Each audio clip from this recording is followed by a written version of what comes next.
Bum, bum, bum, bum, bum. Major announcement alert. Major announcement alert. You guys, I've been talking about doing a live show for a long time, putting on a little entertainment thing. The time has come, and I've got it set up, guys. Set your calendars. February 17th. It's a Monday. It's President's Day. I'm telling people, you guys need to ask off for work for February 18th and come prepared to party. This is going to be a good time. It's at the Rhino in North Kansas City. I will tell you soon how to get tickets for that. You can follow me on Instagram, Neanderthal Pod, and I'll get the more information for you there.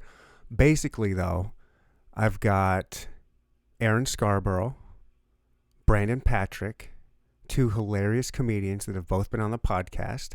That are going to open the show with, they're each going to do their own comedic set.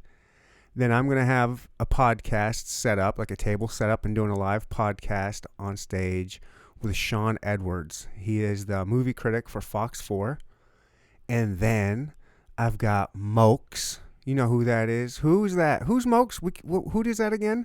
That's Lou Rip and Lucid Flow. I got them performing, guys.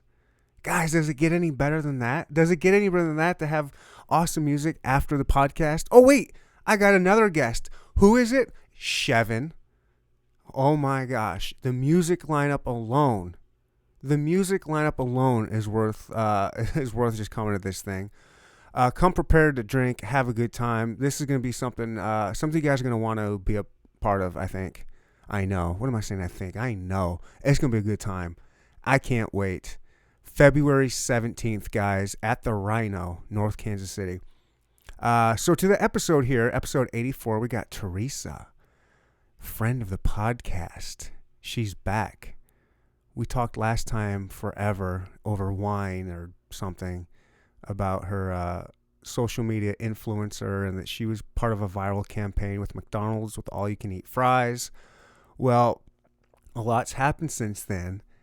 And she had a very, very close encounter with death.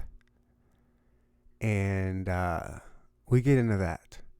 I don't need to say any more. What more do you need to know other than we get to talk about her touching death in the face? Or vice versa. You guys have to find out. Listen more. Guys, I'm pumped for this event. Go follow me. Follow Teresa Maly, Maly. Episode 84. Let's. I've talked long enough. I love you guys. Thank you all. Welcome to the Inner Talk Podcast. We'll no topic is off limits. Now here's your host, my daddy, and Roy the Soul. Oh wait, one more thing for me. Thank you for coming to the Inner Talk Podcast. Boom, swat, boom. Years ago. Charlie Hebdo. Welcome back, Teresa. Hey, what's up? Not much. Doing my thing. Same. No, things have changed with you. Oh, yeah, things have changed big time. Big things. Last time you were on here, we were talking about you're a social media influencer, quote unquote, which we don't really like that term. Yeah, no, so things have really changed for me. Over the summer, first weekend in August, I was in a car accident. I was T-boned by a drunk driver at the intersection of Armour and Main, for those of you in Kansas City who are listening. Oh, my. Yeah. I used to live on Broadway in Armour. Yeah, so you know right where I'm talking about, exactly like kind of by the Enterprise. Yeah, basically, we were T-boned, and what had happened was, had it hit like 8 inches back, I was in the passenger seat. I was riding shotgun. My husband, Anthony, was driving. And then my father-in-law, Joe, was sitting in the back seat behind me. Had it been like 8 inches back, it would have killed me on impact. And that is like the absolute last thing you want to tell someone when they wake up in the hospital and don't know what the fuck just happened. What happened? So you're just driving along? Yeah, so... All you know is you're driving along, and the next thing you know, you wake up in a hospital? Pretty much. Really? So, Yeah, so we were coming back from the Nikki Glazer show up at Zona Rosa. She was at that comedy club She's up there. hilarious. Oh my God, she's like top 3 favorite comedians. But I'm just gonna say it's really awkward to be at a comedy show with your parents. You don't well, do with my that. father-in-law, and she's like joking around about like one night stands and stuff like that. And my father-in-law, you could just like see his face changing, and Anthony and I are sitting there like clinging to our Long Island iced teas like the whole time. Like, oh God, no. He was like, I could just see like the color draining from Anthony's face as we're sitting there. Why would you guys do that? How did you not know better? Well, we didn't like, I don't know. We didn't like know what his level of chill would be with it. We're like, yeah, Nikki Glazer, we have free tickets. And I'll kind of get into like how we ended up at the comedy show that day. And basically what happened was we were driving back from Zona Rosa. Inexplicably, for some reason, Anthony, instead of taking 71 to our house, which we kind of live by like Rockhurst, like the North Brookside area, he went through Westport. And all of a sudden, the last thing I remember is my father-in-law going like, oh God. And I'm like, what? And I turned my head, something really dark. And I was like, oh shit. And then all of a sudden, I don't remember anything else. I wake up in the ER and I don't know, like, oh my God. I don't know what my name is. I don't know what country I live in. I got knocked unconscious by an airbag. But the gist of it was that from what we found out from the police report later, like a week or two later, was it was this girl picked up a guy on Tinder. They were at a bar in Westport hanging out. They decided to go home. I'm not making this up. It's in the police report. He sees a cop in Westport. He starts getting a little sketched out. And he ends up just basically tearing out of this gas station, driving erratically, runs a red light at like 70 miles an hour. We are going southbound. We're driving like down Maid towards our house. And all of a sudden we get T-boned by this guy. Both him and the girl jumped out of the car and they ran off on foot. Yeah, it was just like, come on, guys. And the worst part of it was they were dumb enough to leave their weed and and their driver's licenses in the car. So they actually found the girl at the in the hospital, and she was like, that's impossible. My mom drove me here. I hurt my hand. I slipped in Westport. And the mom was trying to claim, well, I don't know anything about this car accident. I was at dialysis. I'm like, ma'am, my mom has been on dialysis for 2 years now. You don't get dialysis on midnight on a Saturday night. I was just like, what? But yeah, so from my perspective, I see this dark eclipse coming at me. Everything goes black. I vaguely remember something about a light pole coming at me. And I remember like kind of like guarding my face because I was just like, oh, fuck me, Martha, this is it. And then I wake up in the hospital and a cop is talking to me. Like, I guess I'd been like having conversations and stuff, but I wasn't making any sense at all. And then I finally kind of started like making sense about an hour later. And then I kind of, it's just like this very sobering moment for you, even though you've been I'd been drinking since like 9 a.m. that day because my father. You weren't driving? Big deal. No, I wasn't driving. And right. I know, like, I was in like such a mood that day. Like something something was really bothering me that day. So I was just like, wake up, White Claw, wake up. Let's go to the bar in West Plaza. Let's start drinking. Inexplicably, I bought like $30 worth of barbecue sauce that day. I was just like, I was just getting it popping from like 9 a.m. that day. And then at the end of the day, I was like, oh shit, here I am. I am in this car accident. I can't move. I can't walk. They thought I had internal bleeding and I'm like bruised up everywhere. And I'm like, what just happened? Please explain to me how I got here. How long were you passed out for or whatever? So I asked that question to my family. How long was it from you going, oh shit, I'm about to get hit by this thing, to being awake and kind of coherent? I think they considered me to be conscious pretty quickly, but I don't remember anything. Right. So probably about an hour or two. Like I was just knocked around. And then I remember this one nurse, I don't know why, even though I had like a fall risk band, she let me try to get up and go to the bathroom and I fell. Of course. I couldn't hold myself up. I had like a panic attack in the like CT scanner. Like I was just like, it was basically like you dropped your iPad in water. That was my brain for like a week. That's freaking me out. It was so scary. terrifying. How scary is that? It's really scary. And then like getting T-boned by a drunk driver, like that is just one of the yeah. So that's bad. It's bad. It's bad at this point. I couldn't walk for a week. So I actually got out of the hospital the next morning. I don't know why. Do you remember like the ambulance or anything getting pulled out of the car or like what was going on at all? I guess not, huh? So I remember like two things that kind of come up. Like I kept having dreams about it. And we'll kind of get into that. I started having like PTSD dreams. Oh. And one of the dreams was I got out of the car and couldn't hold up my body weight. Like I had no ability to balance. And I just remember like the red and blue lights of the cop car, and then like they were swirling. And apparently what had happened was, according to my father-in-law, I had gotten out of the car and I immediately like couldn't hold myself up, fell into a firefighter. I'm like, well, that's a great place to fall. Fantastic. Muscular firefighter. And then they sat me down on the curb, and I apparently was making no sense. I was like, I really want my parents, was like the first thing I kept saying. I kept repeating, like, I want my mom and dad. Can you call my parents? I know it's really late. My mom and dad might be asleep. You can call my Annie Lane. And like, I'm telling this paramedic, like, call my aunt in Sioux City, who's also probably asleep, because this makes sense.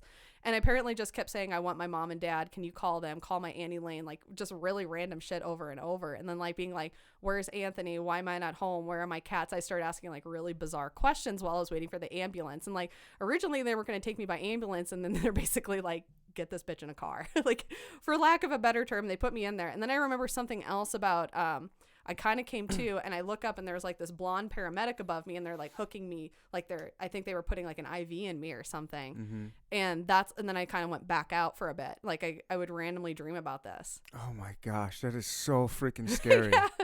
That is so scary. Every bit of it. I've never had. I've been in one accident when I was in maybe a freshman. We were just a couple. Mm-hmm. We were all kids. We just got our license. It was my buddy driving. We got done fishing in the middle of the country on a gravel road, and there was birds, and he was kind of trying to hit the birds, but not really. Mm-hmm. But just goofing around, got too fast. We fishtailed and flipped and rolled over. I remember not getting knocked out upside down, and we had to crawl out. But nothing like what you experienced. Yeah, and I'd been in a couple fender benders where it was like I could just shake it off, or I had a sore neck or something, but nothing like I get out of the hospital and I have to spend a week watching Parks and Rec and basically sitting on my couch until Anthony would come home from work to go to the restroom because I couldn't walk. And for context, I think this is where my race thing was born. I was so mad. So in my living room at the time, my couch, like you have to, like there's my living room, my kitchen, and then there's like a half bath on my first floor. And so I literally counted this out this morning. It is 10 steps from my couch to the spare bathroom. But if I wanted to go to the restroom, I couldn't hold my body weight up, and I couldn't put any weight on my hips because of the way like the impact had hit me. So I would have to wait until someone came home or a friend came over or something. Or eventually I was able to like prop myself up on the couch, kind of walk over, put my hand on the counter, walk along the counter, and then like push myself off of my like kitchen like counter into the bathroom. And that made me really mad. I was like, because of some drunk driver and some girl and guy who couldn't take responsibility for what they did and ran on foot, I'm off of work for a week. I'm basically a basket case who can't even be trusted to check email or anything. And I can't even walk to the bathroom, which I could like literally do when I'm drunk, and I could crawl if I were like that drunk or something like that. I can't. And I was so angry that week. At them? I was so mad at them. Was it the guy or the girl that was driving? It was the guy. But I was also mad at them, and it's like, I almost wish, like, woman to woman, I could talk to the girl. I'm like, I get it. Like, you wanted to go home, you found this guy, that's fine, whatever. But it's like, if you do something wrong, own up to it. And that's like one of my biggest pet peeves in life. Like, you can make huge mistakes, but you need to own up and say sorry. You need to own up and like take the consequences if you do something bad. You ran down an alley and had your mom take you to a hospital, and then you lied about it. And that really, like, on an ethical level, that really bothered me. And I started getting really angry really quickly about that. And then there's this other part for me that was like, going back to, 9 a.m. White Claws, sometimes I was having one of those days where I'd had a really rough go of it about 3-4 years back. And like normally for me, I'm able to compartmentalize it, or in my case, I'm able to channel that into like creativity and social media. It means I can channel it into like professional, like excellence and speaking opportunities. That's and, like, a skill. Yeah. Like I can like Russian gymnast it, like basically catalyze it into making it into something else and making myself more successful. But it was like every once in a while, like the water of that, it was like flood water. It would just like creep up to my feet. And that day, like I was feeling it big time. And so like any well-adjusted adult, the first thing I did was I got up, I wanted bottomless mimosas. I wanted to start drinking. I wanted to go buy barbecue sauce. I was in a mood. And I was even like big mad at FedEx. Right, I was like going to start a fight with like a FedEx driver, and Anthony's like, you need to dial it back. He's like, let's go do something fun. You know what would make you feel so much better? Let's go to the Nikki Glazer show. And so being able to like backtrack and see that, I'd almost gotten myself to like, in a very abstract sense, had gotten myself into that situation where it was like, why was I in the car? Because we went to the Nikki Glazer show. Why were we at the Nikki Glazer show? Because I was in a really bad mood. Why was I in a bad mood? Because I hadn't dealt with some stuff from my past. And I'd never really dealt with any of the grief or anything like that. So I like recognized that piece of it too. And so I think, Are you making some kind of moment? You remember the movie Memento? no, actually. Okay, never mind. Are you trying to? Are you replaying every little step back to making this your fault? Like, Oh, no. I did all of this, and then it led up to me getting hit. Oh my God. So this is actually like, that's what I went through. I like one day Anthony came home from work and I was like, how did I get here? And he was like, you're on the couch. Like he took it. He's a very literal person where I'm much more abstract. And I was like, how did I get here? And he was like, well, there was a car accident. And like, I'm like, no. How did I get here? And I kind of moved my hands like this. And he's like, you've had a lot of stuff happen to you in the past few years. And like, you've made so much good of it. But he's like, it's okay to take care of yourself. And it's okay to like, let yourself feel things. And it was kind of like me. I had this moment of like, okay, I get that now. And so by this point, those two things kind of converged in my head. And for some reason, my concussion brain injury brain said, let's try to run a 10K in about 7 weeks. And I said this offhand to Anthony. I'm like, maybe I'm meant to do something good with this. Like maybe I'll run a race in the Kansas City Marathon. He's like, you are not running a marathon. I'm like, no, that's dumb. I couldn't train for that even under ideal conditions. I know that on any given day I can run a 5K, like 3 miles. I can huff my way through it. That's easy. Yeah. And I've always wanted to do a 10K, but I kept like life would get in the way or work would get in the way, and I would never train for these races. And I'm like, I want to train for this 10K. It's in October. And I'm not going to raise money to do it because I'm like, I'm going to offset the bad that the two people who hit us did, because I'm going to raise money for the Kansas City Prep Project. And I'm going to do it. And my goal is to raise get 20 of my friends to donate anything.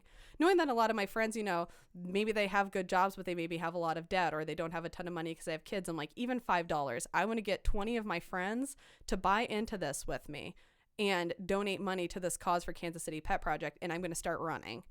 And I'm like, I think I can do this. And he's like, well, maybe you should take it slow. I'm like, no, I can do this. And he had this moment and he just like heaved a sigh and he looked out the window and he's like, here she goes again. She's going to go do something. Almost like I was taking like these bad things in my environment and I was turning them into something good. It's almost like, in Back to the Future where Doc Brown, like he takes trash and he like shoves it in the DeLorean. He's like, look, this is fantastic. We can make fuel out of this. I was turning these bad things into fuel, but I also knew I wanted to come out the other side of it, and I wanted to work on myself and make myself a better person by the end of it. So there's a lot. That's a lot there. You said a whole lot in one breath. How do you do it? I don't know. That seems like that would go against, medical doctor's recommendation. 7 weeks to do a 10K after that kind of accident. I'm trying to think. Was it 7 weeks? It would have been when I came up with this would have been the second week of August, and I think I ran it third week of October. It's probably like 2 months, give or take. So 2 months after the accident, or when you decided you want, like how much further? I think it was 2 months. I think I actually counted it out. It's roughly 2 months. But I wasn't, also for context, I wasn't able to walk for like a week and a half. That's what I'm saying. How did the? So the ironic part was, what was keeping you from walking? Was it your brain or was it like both? I had a hard time keeping my balance, and I also I had a lot of internal bruising. So my stomach, it was extended. I looked like I was 30 pounds heavier than I actually was because of the swelling from the seatbelt. So I had this perfect bruise all the way around my body, and I had to have a CT scan because they're like, we think you have internal bleeding, but I had severe bruising. I had like hematoma. Like it was a mess. Like saved your life though. It saved my life. And they actually told me, I have like, I don't have abs. I don't have a flat stomach, but I lift and I'd run and I do cycling classes. They told me that between my stomach fat and the fact that I have a pretty solid core underneath, that's actually what protected my organs. My muscles locked, protected it, but then I had a little trampoline bounce with my stomach fat. And I'm like, I never thought that like my beer gut would be a beautiful thing in this case. But I think it kind of speaks to the fact of, you can be in shape and you can be healthy, but you don't need to be like Jillian Michaels, like abs, super skinny. It's just like when it comes down to it, are you functionally well? And in that case, I was. Did you go after Jillian Michaels because she just went after Lizzo? Yeah, I don't. So Jillian Michaels, love her workout tapes, but my thing about her is I don't think she has any business talking about like bigger people, especially after the way she treated people on The Biggest Loser. Like so many of those people have like lifelong like physical injuries because of like the way she trained them, and she wasn't teaching them to have rest days, or they would lose 200 pounds and then they ended up gaining it back plus some, and they have like long-term metabolic and like autoimmune issues now. And also just like the way she talks to people. So it's like, on one hand, I'm like, come on, Jillian. But on the other part, I'm like, yeah, this is on brand for her, the way she treats people. And so I just kind of like, Lizzo should just brush it off because that's just who she is. Do you think there's a place? Well, I don't know anything about Jillian Michaels, really. I just know what she looks like. I didn't even know she was on The Biggest Loser coach until just the other day. Imagine a very angry chihuahua as a personal trainer. Okay. That's how I would describe her. Okay. Does she do like fat shaming type stuff? Yeah, she really does. And I think one thing that I was once told by... That's controversial. Yeah, it's a little controversial. And I'm also someone who believes, and this is something that a nutritionist told me, is you can't shame someone into losing weight or being healthier. You have to like go in the opposite direction. You need to empower them and help them make better choices and lifestyle changes. But yelling at them and making them feel worse doesn't actually solve like the core issues. I think it works for some people. I think that's why it's controversial. I think some people some people get fat shamed into getting back into getting into shape. Especially men. I think more men than women, probably. Yeah, maybe so. And I think women, like, I think we internalize it differently. As instead of just being like, this is an attack on my body, it's an attack on my entire existence. And so I think that's why I'm like, I'm not really a big fan of her methods. I don't think it's the right direction to look in. I don't think it solves the root cause. But yeah, if it works for some people, it does. Yeah, I don't know. Yeah, I don't know either. I don't fat shame, really. Yeah, my thing about body positivity is, like, someone asked me about this recently, like, oh, are you body positive? Are you not? And I'm like, I'm always in a state of self-improvement. And I'm also someone who advocates for, you should be loved as you are. Like, you should be loved today. You should be able to find clothes today, no matter what size you are. And those are real issues. Because even if you lost 200 pounds, you still need to find a pair of jeans or a dress that looks good on you today. So I understand a lot of those issues around, like, representation of plus size women in the world, not just in media, just like everyday woman in the checkout counter next to you at Target.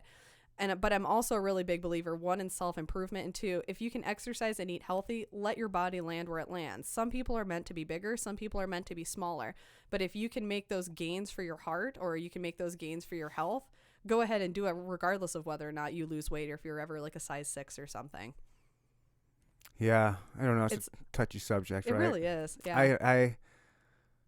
I don't hate on fat people. I just feel bad for them, and I wish people weren't fat, because I grew up with my grandparents were influential in my life, and they were heavy set. And I just saw all the troubles that they had just doing basic things. I was like, if you weren't so overweight, we could have a better relation. Right. A more fun. You're just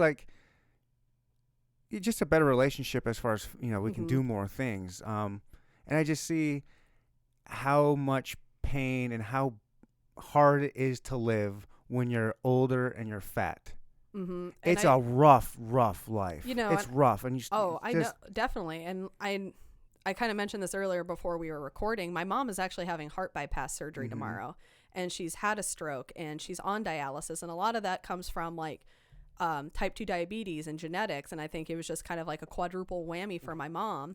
And I kind of look at my parents sometimes. This is really funny, but so my parents were down this week. My mom had some testing on Thursday, pre-op testing at KU, so that she was able to, be prepared for tomorrow morning's bypass surgery. And my dad was like, why don't you eat fried food? Like, why is everything in your house non-dairy? Does everything you eat have to have spinach? And I almost wanted to say, like, I'm not going to be in my early 60s having surgery, being on dialysis. And that's not a knock on my mom. My mom and dad are two of the most, like, they are the most influential people in my life. But I think in the terms of generational gains, I look at my parents, I look at some of my cousins, I look at my grandparents. So many people in my family fight type 2 diabetes. So I don't care if I look like the hottest Instagram influencer. I don't care if I have flat abs, but I want to know that whenever I get my labs pulled, I know that I have great blood pressure. I don't have problems with cholesterol. I know that I can run 6 miles if I have to. I know if I'm in a car accident, the muscles and my fat, I have enough in my body and I have enough strength to recover from that and protect my organs. So I think like the sense of always needing to be thinner after the car accident, kind of coming back full circle, it really stopped for me, because I know that like I'm always going to be striving for self-improvement. I know that I'm very healthy. I know that when I got my blood pressure checked earlier this week, it was 110/78. So I know I'm a really healthy person, and I'm going to continue making those choices that enable my body to be able to be healthy and protect myself in the case of just whether it's a cold or whether it's a car accident. Nice. Mm-hmm. Yeah, I don't think people have to be shredded and super in no. shape. I just think people just shouldn't be Self-improvement, like morbidly always obese. It's just you know, do what you want. It's fine, but it's just what a shitty life you're gonna have when you get older. Ugh.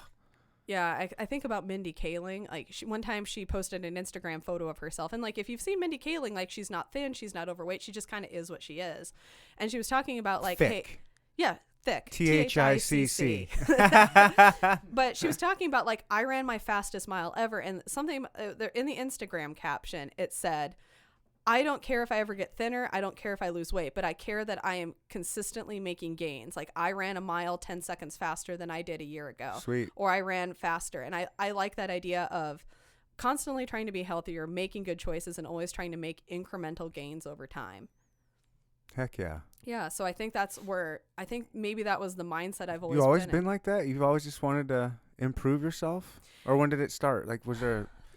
So I don't know. So I ended up in counseling after the car accident. We actually like really digged into this topic, kind of going back to what I said from To deal with PTSD? Deal with PTSD, deal with some stuff that had happened, and to kind of backtrack to 2016 a little bit. Basically, in a month's time, my entire personal life got nuked. And basically what happened was, my personal life was in complete disarray. My grandma passed away.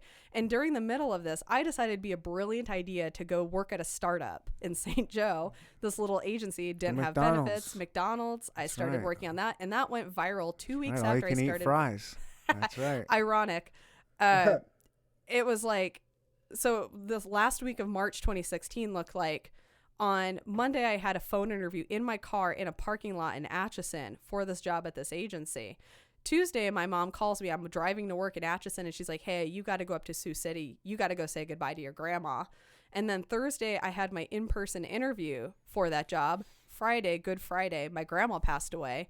Monday, I get the job. Tuesday, I put in notice. Friday is the funeral. And then the next Friday after that was my last day at my job. I was working at Benedictine College in Atchison at the time. And then I'm also just like, I'm trying not to face, like if I turn around and look at my personal life, it is just like a dumpster fire with 20 foot flames at this point. I don't know what to do about it. And so I'm like, what's the best thing I could do? Let me just like start this new job at an ad agency. It's like an 8-person agency in St. Joe, no benefits, didn't even really make that much more money at this job. But I'm like, you know what? This seems like a brilliant idea and a solve to all my problems. Let's turn over a new leaf. And I never really dealt with it because instantly that campaign went viral. And I'm trying to figure out. So you've just been focused more on your professional life, I focused on it. Yep, I focused on my professional life 100%. I took it, channeled it into that. And a couple months after that, my mom had her stroke. Never really dealt with that. I just channeled all of my energy into that. And I never, it was like I put all those feelings from that month, I shoved them in a box, shoved them in a closet, never thought about it. But inexplicably, like I almost think like divine timing, I'd opened that closet for some reason and that box fell out, hit me in the face, gave me a bloody nose. I was mad about it. I was like, at first I was like, why am I bothered by this? Why am I so upset about this? Like, why am I even thinking about this? That's why I started coping. I started drinking as soon as I woke up. I didn't really know what to do. And I recognized that. I'm like, what was your drink? Ooh, I think I started with a Truly. I had a shower Truly. Basic white bitch. Oh, basic white bitch. Like, I just owned it. Then we had mimosas. There was Long Island's. We went to Woodside. We were at the pool. We were drinking. Like, I remember the week after. Is your husband getting down with this? Oh, yeah, he was getting down with this, too. Yeah. We were Ubering. And then, you guys are living the life. And I then like he it. stopped drinking at like 2. He's like, well, I have to drive up north. We're not paying for an Uber. And then, like, I'm just getting lit. We're buying barbecue sauce, bought a bunch of soap. And I remember the week after the accident, like, I don't know if it was because of the accident or because of how much I had drank that day. I was like, when did I buy like $50 worth of Zoom soap? Like, what happened? My. Like, why do we have like 12 bottles of barbecue sauce? I don't remember. And my friends were like, yeah, you were Snapchatting us the entire time. I kept FaceTiming my friend Seth in Florida. Like, I was just having a good old time. I was lit, basically. Yeah. And so then, like, but when I kind of came to the week after, I started thinking about like who I was that day. And I was like, I never really dealt with this stuff. Gotcha. And I need to stop. Like, you know, I'm going to quote Jason Kander here. If he has this article that Jason Kander, politician? Yes. Kansas politician? Missouri politician. Youngest Secretary of State. And if you haven't heard about Jason Kander, he was the youngest Secretary of State in Missouri. And then he was going to run for mayor of Kansas City. And then he dropped out of the race and said, hey, I was in Afghanistan. I have PTSD and I really need to deal with it. Oh, that's right. I remember Yes. that. Okay. And so he wrote this article for Crooked Media, which is the parent company that does a lot of like Pod Save America and a lot of those political podcasts. And he wrote this article that basically ended with, you need to stop running from your trauma. It's faster than you and it'll always outrun you. The best thing you can do is to turn around and confront it. And finally I was like, fine, I lose. I'm turning around and confronting this. And so I also knew that I was having nightmares. I was having trouble sleeping after the accident. Like I still, to be honest, struggle with being in a car. I don't like being a passenger in a car. Yeah. I have to get drive that. everywhere. I get that. That happened to me after that accident. You're just like real touchy. Like every time something comes at me sideways, For I'm years, like yeah. freezing. And it's really bad. There's only a few people I feel really safe in a car with. Right. And so I'm like, fine. Not only am I going to try to recover and run this race, but I'm going to try to recover and I'm going to try to start addressing things long term. So I basically went on the United Healthcare website. I found a counselor that took my insurance and I went in knowing I'm like, yeah, I probably have like PTSD. Mm-hmm. So I went in, sat down, told her everything. And I basically just went on, much like this, to be honest, a 45-minute long rant. I'm like, here's all the things that have happened to me. Here's all the ways I didn't cope. I don't know what to do. And now I'm trying to run this race. And she's like, okay, we can work with this. So that's kind of where I got started. So I was going to a counselor and I started trying to run. That didn't go well at first. Were you a runner beforehand? So kind of. I ran cross country badly in high school. I like to Well, run. how far? I've been asking this. Nobody, I don't think, is giving me a good answer. In cross country, how far do you run? Like what It's is? basically a 5K. Okay. But you run longer training runs and you run a lot of fartleks, which are basically fast, slow, and you basically try to condition yourself to be able to run faster across different types of terrains. I'd like that. Oh, it's fun. I love trail running, I found out. Yeah, I'd like to try some trail running. I just run on the streets, you know. Me too. I actually ran most of my training runs. I run the streets, motherfucker. That Run these motherfucking streets. Literally, and they would just be like like a video of you like jogging along with AirPods or something. Yep. Oh yeah, when you run, do you wear headphones or no headphones? I am pro headphones. I have to jam out. I have to have the perfect playlist. Yeah. Mm-hmm. Have you ever tried it without? Can't do it. I don't know hard. what it is. I can't. You get in your head. You get afraid. Yep, you I get get afraid in of my your head. thoughts. Well, I also think it distracts me, and I swear I have ADD or something. I love that every 3 minutes the song is going to change. Yeah. So it's always something to look forward to. Like in 3 minutes, I have like a new mental scenery. So it's like I can go from a rap song to like Brothers Osborne or something, and it'll change music and it's completely different. I feel something different. My pace changes. I might want to pick up my pace or slow down. So. Okay, so was it against medical recommendations that you do this, or were the doctors saying your body's fine, go ahead and start training? So, interestingly, the week before, I had scheduled a doctor's appointment with my family practice doctor. I have Dr. Damon Haybrock. He's at Health Studio Kansas City. It's a direct primary care doctor. He sponsors the show. Really? No. I was like, wow, small world. But But he can for the low price. So just hit me up. I will tag him on Instagram in this. But I had scheduled an appointment with him to talk about my anxiety for the Tuesday after the accident. And so I had this appointment scheduled, and I basically had to hobble my way in here like Gollum from Lord of the Rings. And like Nice. sweatpants. I haven't showered since Saturday morning, and I'm just like, the ring. And I like come in, and I told him my idea. And this is before I even pitched it to Anthony. And I said, what if I ran a 10K? And he kind of looks at me weird at first. And he's like, he really advocated for active recovery, like start easing back in. And he was like, what his first fear was, he's like, I can tell by your personality and the way you talk, you're going to try to do too much too fast. Right. And he's like, I don't want you to do that. And so he gave me his blessing to run 6.25 miles at the end of October, provided that I could hit these different checkpoints along the way, and that I would check in with him, and that his door was always open if I just wanted to come in and talk through any injuries. But he's like, go very slow, active recovery, take ice baths, don't be afraid to stretch out, text me if something comes up. So it was he really hit home the idea of active recovery, but more the idea of, please, for the love of everything, check in with me the moment you have a problem. And so he very much guided me along the way every time I had a problem. So now you're starting to mentally prepare for it and get the go ahead. How long after the accident was your first laced up your shoes and went out for your first training I want to say run? a little under 2 weeks. And it Okay. was the worst run of my life, but the one I'm the proudest of. So Nice. I live right by Rockhurst, and my idea was I want to run a mile. It would take me, normally I run about a 9-minute mile. So I started from my house. I would For just 1 mile, or is that your pace? Usually I run about like a 10 mile as a race pace. And so I'm like, I can run like a 9-minute mile, maybe a little slower, like 9:45. Boy, was I in for a reality check. Yeah. It took me like 12 minutes and 30 seconds, but It's I not ran. bad. Basically, I ran a half mile out of my house and ran back. So I Nice. ran Yeah. from my house through Rockhurst campus, up the street, went to Go Chicken Go's parking lot, my mecca, if you know how much I love Go Chicken Go. Turned around, ran back to my house, thinking, I don't know why I thought this, that it would be a downhill back through Rockhurst campus. It was, but back up like that last block to my house is actually an uphill.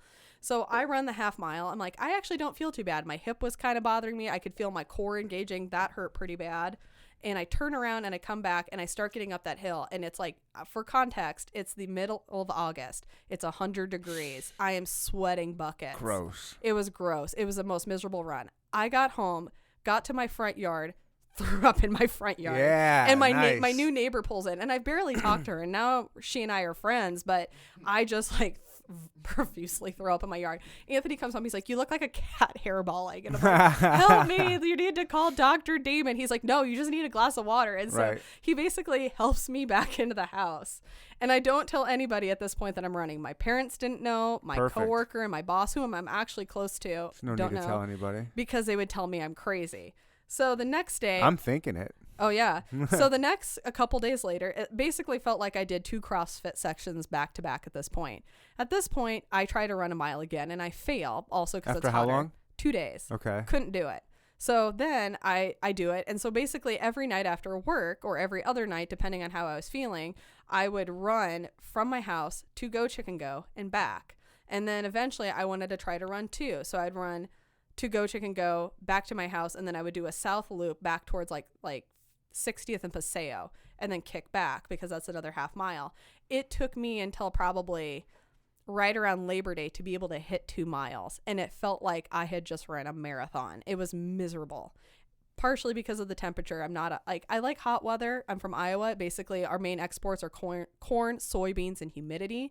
But this was something else. Like my body wasn't acclimated to it whatsoever. My body wasn't prepared for it. It sucks. Yeah. So it took me so it was Labor Day and I finally ran 2 miles. And that was my goal. I want to be able to run 2 miles by Labor Day.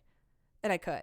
That was your goal and you met it. Okay. Yeah. So Nice. one recommendation I would give to people listening to this is if you're ever going to train for a race and you are basically going from, I can't walk, to I need to run 6 miles in about 2 months, is work backwards. So if you know that you can run 0 miles today, the second week of August, and you know that in October you have to run 6, find the midway point. So the midway point was by mid-September, I needed to be able to run between 3 and 4 miles. I was shooting for 4 because I would do a 5K. You need to do a 5K at that point, right? Yeah, I needed to be able to do a 5K at that point. And so I had to work towards, first, I want to be able to run 2 miles by Labor Day. That gives me another 2 weeks to ramp up to 3. Mm-hmm. And if by the beginning of October I can run 4, that means I now have the cardiovascular and like the muscular ability to run longer distances. So then I can start working towards 5 and 6. So I started like bouncing like 4, 4.5, 5, 4, 4.5, 5.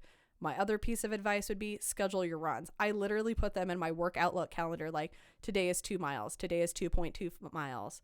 And that was basically how I scheduled it. And I had to backtrack all the way out to the race. Did you keep running the same route? So the shorter distances I would run primarily my neighborhood. I would do the Go Chicken Go is what I called it, or Go Teresa Go is what Anthony Nice. started I love calling it. Nice. And I would run this route, like basically Go Chicken Go and back. And then if I needed extra mileage, I would start heading south towards like 60th Street at this point. But then after a while, I started getting bored because, as I joked, I kind of have ADD and I need that scenery It does. change. It gets boring. It gets really boring. Any runner knows like you can't do it. Yeah. So I was like, I need to be able to run longer distances, and I don't want to be bored. I don't want to end up in a neighborhood that's unsafe either.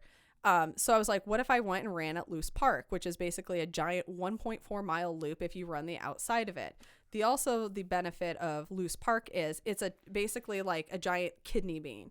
It's basically a valley. So you run up a hill, you run a little bit down, you run up, you run down. So after I had looked at the race path, I knew that I had to be prepared to run hills. I can't just keep running this relatively flat terrain that I was running. So if I prepared myself by constantly running hills, my body would be acclimated to it and I'd be ready for it and I wouldn't be shocked by a big hill. So I started, and then one of the things I learned too was running like by myself and not letting anybody help me was the worst thing I'd done. And that was like, that was the worst thing? That would be the worst thing I could do, was to just like let myself try to depend on myself too much. Because if I had taken a lesson from like those harder times a few years ago, basically having to depend only on myself, and like, you know, honestly, I didn't really have sometimes a ton of support for what I was going through. And the other half of it was I wasn't really able to let anyone in and help me. I didn't want to put myself in that hard position again where you're carrying all this weight on yourself and blaming yourself. Finally, I reached out to one of Kristen's friends from Open the Doors podcast.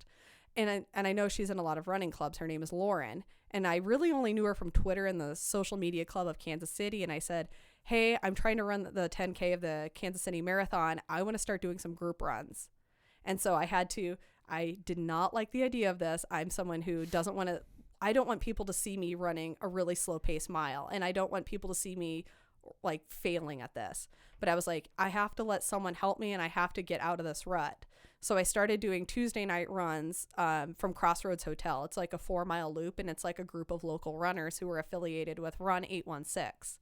So I was really letting Lauren be my sensei in this case of, you know, meet these other people in running clubs and letting her help me when I started having problems at longer distances. What kind of problems would you have? So the first one I had was I started getting really tired, which you're like, yeah, obviously you're running a long distance and trying to recover from a car accident at the same time. So that's a little bit of a given. But I started wearing out after 2 miles and I struggled in hotter temperatures. And finally, letting some of the long distance runners in my life in, because the first time I tried to run 5 miles, it was a Sunday. It was late September, I want to say, and it was just miserable hot, not a cloud in the sky, no wind. It was like the worst conditions. And I failed after 2.5 miles, and I was very, very angry with myself. And so what I said was, I have to let more people help me. So I literally posted on Facebook, and I'm someone who doesn't want to admit when I'm struggling or admit when I fail, but I said, I'm having trouble running longer distances and I keep struggling in hot temperatures. What do I do? And I let my cousin's husband, who's ran like grandma's marathon, he's qualified for the Boston Marathon. I let Joel help me, and my old boss, his name was Matt, when I lived in Minnesota and I worked at a college. And the first 2 things I said was, can we see your heart rate information? And you're not drinking enough water. You need to get a backpack. And I'm like, I am not wearing a backpack for a 4 to 5 mile run. I'm not looking dumb. And Matt leveled with me and he said, you're not running under normal conditions. You're running under accident recovery conditions. You're going to need more water, and you're going to need to basically mitigate risk against like inflammation, because that's when your body's going to start hurting and that's when you're going to wear out faster. You need water and you need electrolytes. So when they said a backpack, do they mean one of those camel packs? I literally had to wear a camel pack for most of my runs. So if I've never done that. That's what I need to do, because I can't go more than like 10 miles is about what I can go, because that's all the water I can carry, because I just carry 1 water bottle. Yeah. So for me, that's not smart. So for me, it was like after about 4 miles, that's when I started needing water. And they also looked at my pace information and remember me saying like, I run like a 9-minute, 9:30 mile, or I can even run faster than that. Like at the end of a race before the accident, I was trying to run those paces, and they're like, no, my heart rate was like 190. And they're like, you have to get your heart rate down to like 160, 165, stay in between there. So for the back half, the latter half of my racing, I had to start monitoring it. I would use my Apple Watch and it would tell me your heart rate is 168, your heart rate is 170, your heart rate is 180. Slow down. So I knew when I got to like 172 beats per minute, I needed to back off my pace. And then I'd also have to drink water. And I also found that when I drank water, even if I didn't slow down, I could actually see my heart rate drop a little bit. My body wasn't working as hard. And so that was how I started getting through those longer races. Did I get some weird looks about like, we're running 4 miles, why is this random chick wearing a water pack? You think you were just projecting that, or do you think no, they really were? There was a few people that like raised their eyebrow like, okay, like a little, like the, like, you know the type of runners are like really skinny. I run by myself.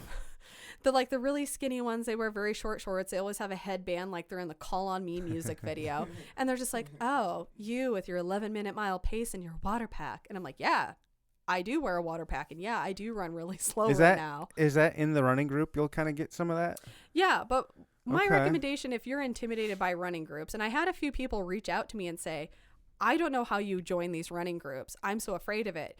Find people that are around your pace and make friends with them. So Lauren and I run a very similar pace, somewhere between like that 10 and 11, 30-minute mile race. And so I made friends with this lady named Erica, and I started making friends who were in that 10 to 11-minute mile pace, and we would all run together. Did you find them in the running group? I did. Okay. So make friends with people in your pace bracket, so to speak. Like if they're a little bit ahead of you or a little bit behind you, those are your people. Those are your tribe. Make friends with them. Really? Yeah. It was the best Until you thing can outpace them. Then you're like, peace out, guys. We're not Yeah, friends anymore. Bye. I can Moving run up better or than back. you. Yeah. Okay. No, but it's also very helpful. Like, you know, when I thought I was running too fast, it would be Lauren yelling, slow down from like a block away. And I would slow down, and like she would either catch up to me or I would catch up to her. And also something you had told me was like, don't be afraid of walking. Yeah. And I always thought, we like, talked about running last time. Okay. And I was like, I felt like walking was a failure, but it wasn't. You know, sometimes I needed to get my I walk all the time. Yeah. when I need to get my heart rate down, and no matter if I'm slowing down and I'm drinking water and it wasn't happening, I would walk for 20, 30 yards and like watch my heart rate monitor and watch it drop back into the 150s and then start again. Sometimes I need that break, especially if I'm running hills. Yeah. Oh, I love running hills. I I do love too. big old hilly. I was living in Liberty, and that's where I used to run in this neighborhood, and it was nothing but hills. It was Yep. always uphill. Always. It was great. Oh, man. It would kill you. Maybe I'm a sadist if you haven't gathered that at this point. But I loved running the hills of Loose Park because they're so extreme. And you don't Loose Park. south of the plaza. Yeah. And you don't, like, if you drive by it, you don't realize it, but it's basically Oh my gosh. up, down, up, down. Yeah. And there's like very little flat. And I thought that was the best thing I could do, was make it as hard as possible. But, you know, as we'll come to learn when I was in the race, that actually was a very smart move, but it probably wasn't enough. All right, so you're on your pace to do what you want, and you're getting closer to the race. Mm-hmm. Did you have any setbacks? Like, were you still on pace from your 3 miles to, you know, your Labor Day pace to You know, close to it? Like, did you have any setbacks, or was training going pretty good? some of the setbacks I have is when I was getting up above 4 miles, like inching up above 5. I started having issues with my injuries. Like my hip had gotten knocked out of place. Still have some muscle problems with my like core as well. And the pain became almost unmanageable at times. And I started having to roll out. I was texting my doctor like every day, like, this hurts. And he was like, you need to build in more rest days. And so it was odd. I felt my injuries at the beginning of training for this race, and I felt them at the end too. And so the real setbacks I had were that. And sometimes, you know, I'm going to be honest, it's hard to motivate yourself. I just had a really hard day at work. I just worked a 9-hour day when I'm only supposed to work 8, and it's like 85 degrees and I have to go run. I'd rather be at Mission Taco with my friends. And the best thing I actually did was I expressed how much I hated some of those moments to people. And Mission Taco's overpriced. Go on. is, but it's the closest taco place to my house. But I would express that. So my work wife, Colleen, I'd be like, I don't know if I can run 5 miles. I don't want to do this at the end. And she's like, the way she always positioned it to me wasn't like, oh, you can try. It's like, yeah, you can do it. You've been running for like 6 weeks. Of course you can do it. She's so blunt, and she almost made it seem like a conclusion. Like, yeah, you're going to run it. You just have to go out and choose to do it. You've gotten this far. You can't give up now. That's pretty much what she told me. She's Right. like, girl, you run like 4 days a week at this point in the worst temperatures. Like, you can do this. This is nothing. You just have to tell yourself you can do it. Mm-hmm. And that's kind of, it changed how I motivated people and how I comforted people too. Oh, yeah? Yeah. The first thing I would say is in the regard to comforting people. After the accident, I didn't really know how to tell people about it. Luckily, I didn't have to tell my mom and dad. Anthony had called them. And then I actually just like posted on Facebook, like, hey, I was in an accident. I just got out of the hospital. Things are going to be rough for me. I'm very lucky to be alive. Don't know what things are going to look like. And then everyone starts texting you and they're like, oh, I'm so sorry. Let me know what I can do to help. Mm-hmm. And what kind of, I wouldn't say bothered me, but what I learned from that was I almost died. I don't even know where to begin asking for things I need. So saying, let me know like what I can do to help puts it back on the person who's hurting, whether it's someone who had just experienced a loss, or it was me who has injuries, or what if it's someone with cancer who's dealing with a major sickness, is that you're putting it back on them. And sometimes they don't even know what they need right now. And sometimes they just need you to be a friend and show up and hang out and watch Parks and Rec with them. And so I even saw this recently when the girl who lives behind me, who I'm friends with, she just had a baby. And when she got out of the hospital, I didn't say, let me know what I can do to help. I said, can I bring over a meal to you? And maybe this is a little bit of my work, like marketing coming into play. I want to give you something to react to, something tangible. You can say yes or no, or you can give me a different suggestion from there. So in that case, it was, hey, can I set up like a meal train for you and have some people bring over meals for you and your husband so you don't have to worry about cooking? And she was like, yeah, okay, that's great, but make sure they're gluten-free. So it was a yes, but also she added more context. And that was one of the most helpful things some of my friends did for me. Can I come over and help you clean? I know you're not getting around very well. Nice. Or my work wife saying, hey, I picked up all your work wife? Yeah.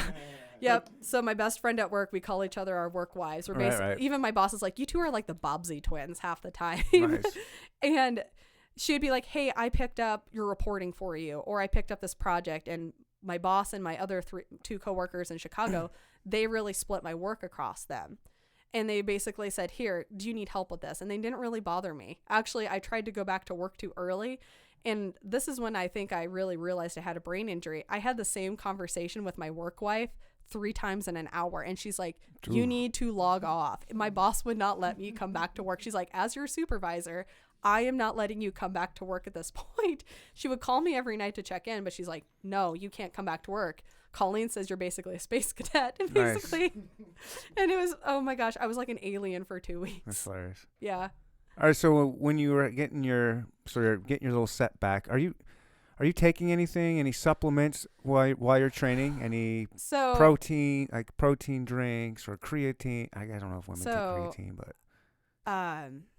I used Vital Proteins. And so basically it's a collagen supplement. I would put it in my coffee, mix it in with creamer every morning.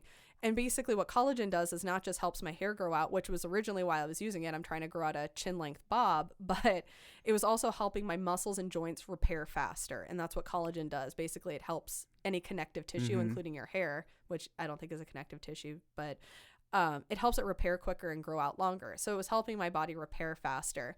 I'd come home from these long runs. I bought a foam roller from Amazon. I'd roll my legs out, and then I would use Young Living's Cool Azul, which is like a supercharged version of BioFreeze, on my legs. Oh, cool. I used ice baths at Woodside, which is my gym in Westwood. You did the ice baths, huh? I did. Whoo! After a while, I was able to do like 10-minute shots of it. And so basically I would go just your waist in or your whole body? I would do my waist in. I couldn't do above like my lungs for some reason. That freaked me out. So I just would sit there and I would let it like basically recover, and I would get out and then get into the hot bath, feel my muscles and my tendons expand again, sit in there for about 10 minutes, go back in the ice bath, sit there for another 10 minutes. And then sometimes I would try to go up to like 12 if I could. And then I would get out, change my clothes, go home, roll out, put Cool Azul on my legs. And basically my legs would be like little meat lockers until bedtime. And so basically I was trying to like reduce the amount of inflammation, one, I had from the accident, and two, the new micro injuries I was making to my muscles in real time. And that was a recommendation from my doctor. I also used CBD gummies and CBD oil to really not just like help me reduce my anxiety and like some of the nightmares I was having about the car accident, but it was also helping my muscles like kind of relax a little bit in a natural sense.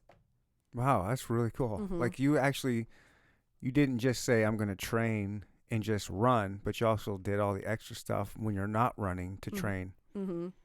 It was really weird. It was at first. All this from a car accident. You wanted to do this pretty.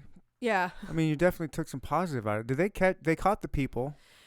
So they caught the people. They caught the girl. Why did the girl run? If she's just the passenger, why do you? And you just met this dude on Tinder. Why? Like, what are you running for? You know, I don't know. I didn't understand. But I've never really heard anything else. Idiot. Yeah. I really don't know what happened. And I'm like, you don't know what happened? They didn't catch the guy? They don't really tell me anything. What? They don't tell you anything. Shouldn't they? Because you can sue. Who's paying for all of this? My car insurance did. But shouldn't I mean, would it be nice to find out who did Oh, it, and I then would he love can pay? to. I You know, would- he I can would be pay there. for your. I'm just waiting for the day like they find them or like my insurance goes They after didn't find them. I don't know. Just- if I mean, they ever- found the I'm gonna be chick. honest. I don't even know if the KCPD even looked that hard, to be honest. Oh my god! But I think it'll be if anything comes of it. I think it would be for my insurance. But How don't would they quote me not? on that. How would they not catch the guy? It was his vehicle. He ran, and I don't know if they ever found him, and I don't think the girl ever said who he was. She just said, "I met him on an app. I only know his first name." I call bullshit on Yeah, I that. do too. But I mean, they got his car. Like, yeah, so I chase think the it's, VIN number. Oh, hey, Mr. Jones. Oh, that wasn't me there. I wasn't there that night. Yeah, I think if anything, it would have to come from my insurance. But I'm just gonna let it go until for some reason someone calls me and So says you don't need to know appear who in did court. it. You don't know who did it. I don't. To this day, I don't know who did it. Oh shit! I thought this whole time you knew. How that's gotta suck. It's very weird. It made me angry, and that's kind of why when I was running this race, I started raising money. I'm like, what they did was horrible. Not just like drinking and driving, running off after an accident that like you don't know if like any of us are dead or alive. You didn't They don't care. You just care. ran. You thought of yourself more than you thought about doing the right thing. So I was trying to offset the bad karma they put into the universe by raising a ton of money for homeless animals. How did they not catch him? There's cameras everywhere. Oh god! I don't know. That just drives me nuts. That's Yeah. gotta drive you up. Have you come to terms with it? Are you pissed off? Or Oh, I'm still very angry about it, and Yeah. I ran into them. I don't even know what I would do in that case, but I just kind of hope like maybe something civil will come of it. But I'm like, if you ever call me and say, hey, we found them, we're going to do something. Oh, I will be there in the front row, full petty in the front row.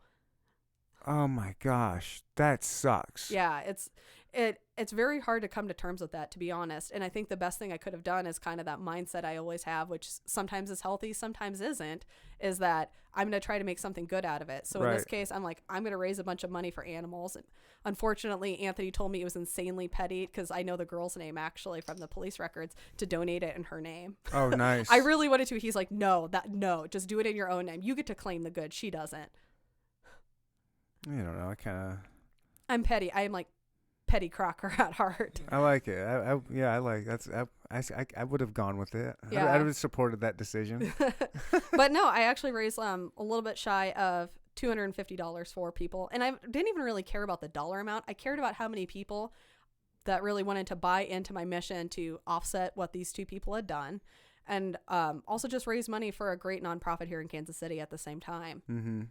So I got a bunch of my friends $5, $10, $20, coworkers, and then did I mention to you my car also got stolen this fall? Oh yeah. Yeah. I've had my car stolen down there when I used to live down there. So a little sidebar about my life. I'm like, as if the car accident was not enough in 2019. Just kick you while you're down. I had just picked up Anthony from the airport. He'd been on a work trip, and then we were sitting there in the living room watching Man in the High Castle, and he goes, "Your car is rolling out of the driveway." And I'm like, what? My first thought was, did I not put it in park? park, And right? my driveway sloped a little bit, and did it just like I'd be roll freaking out. Oh shit! Oh my gosh! Did I leave it in neutral? Right. Like what happened? And then I like run out. We both run out barefoot because the way my living room is set up, I'm only about like 20, maybe like 10 yards from my car. I make eye contact with the guy stealing my car. We have motion detecting lights. We have a Nest. We have surveillance cameras everywhere. And the guy just did not care. No fucks given. He got in the car and he just like drove off. He hotwired it. We have the video from Nest. Did you catch him? No. Again, KCPD did nothing. You want to... Hey, Oh, come on. Come Can on. I use the restroom? Yeah, please do. You want to pause this? Let's pause this real quick. We're back.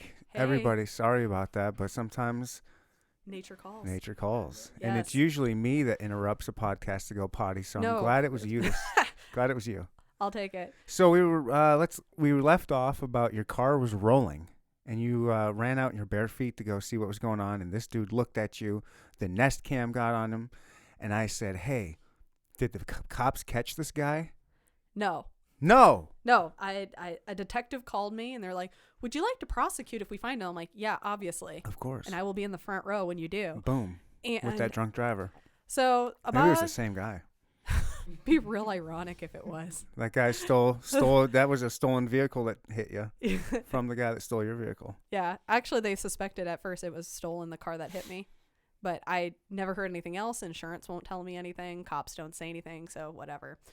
But So about a week and a half later, it was a Thursday, and my mom, like, as she's trying to get on the transplant list for a kidney at KU Med, and she needed to get some heart testing done, which is how she found out she's going to have bypass surgery tomorrow, January 13th, if you're listening to this.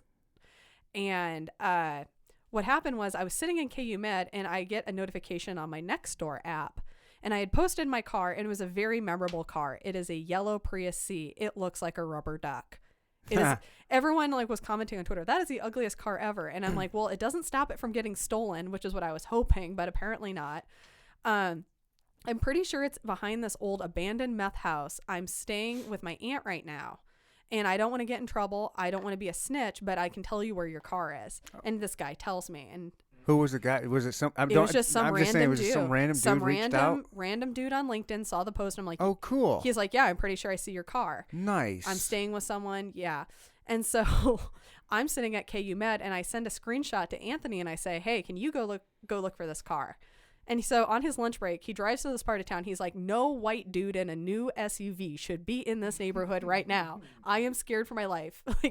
And I'm like, okay, a little weird. But he's like, yeah, I'm pretty sure it's your car. I'm pretty sure I can see your Star Wars bumper stickers on the back. So what we do is we call the cops, and we're like, can you get it for us? What do you need to do? And he goes, no, you need to come get the car. I'm like, I'm sorry. Who said that? The cops? The cops told me to go get my own car. And I'm like, no, I'm not just going to drive my car out of there. You're coming with us. And I want police to be there. So they send out one dude. I would have had it towed. That's what I wanted to do. They wouldn't let me do it. And they wouldn't let Anthony drive it away. And I'm like, the keys are at home. He can go get it. Well, it's your car. You made the police report. You have to come claim your car. I'm sitting at KU Med with my mom trying to find out what kind of heart surgery she needs. Luckily, there was going to be a 2-hour break where she wasn't going to have any testing, but they had to wait for another doctor to come in for some extended testing. My parents are like, yeah, it's fine. We'll just go get something to eat. You can go. So I have to take an Uber from KU Med out to where my car is. And you took an Uber there. I had to take an Uber, and Anthony met me there. And I go, and I'm like, yes, definitely my car. The car interior was destroyed. Tires I bet were it bald. smelled awful. Oh, it smelled like meth. I didn't know what meth smelled like. It's not a Yankee Candle smell. It smells like cigarettes and really sweet. And the cop's like, that's meth. And I'm like, oh God. And he basically was living out of my car. My tires were completely bald at this point. He was meth head. He was driving it like a meth head. They think he drove it. No, they think he drove it somewhere. It had 2,000 miles on it. In how long? About a week and a half.